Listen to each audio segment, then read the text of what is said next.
Magnetism feels strange.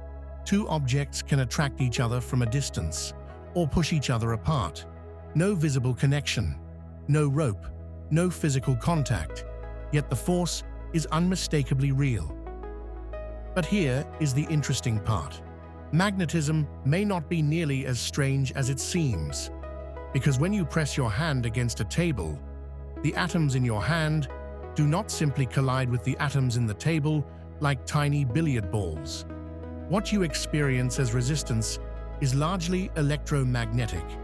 Electrons interact with electrons, and that interaction helps create the sensation we call solidity.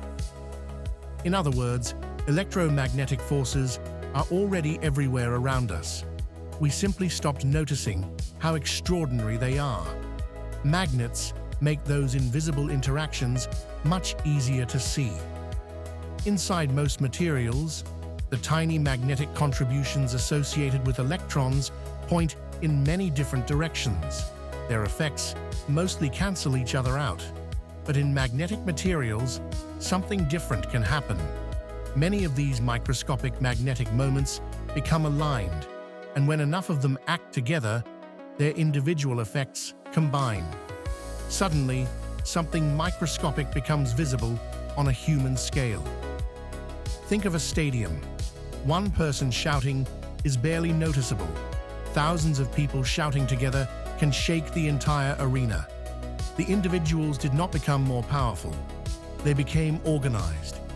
That same idea appears throughout physics. Small effects can become enormous when many components act collectively. Modern physics describes electromagnetic interactions through quantum fields and quantum electrodynamics. At this level, nature does not behave like a collection of tiny mechanical gears. Fields, particles, probability, and quantum interactions replace the simple mechanical pictures we instinctively expect. And perhaps that is why magnetism feels mysterious. Not because magnetism breaks the rules of reality, but because it reveals how unfamiliar those rules already are. Magnetism is not reality behaving strangely. It is reality showing us what happens when countless tiny quantum effects become organized and act together.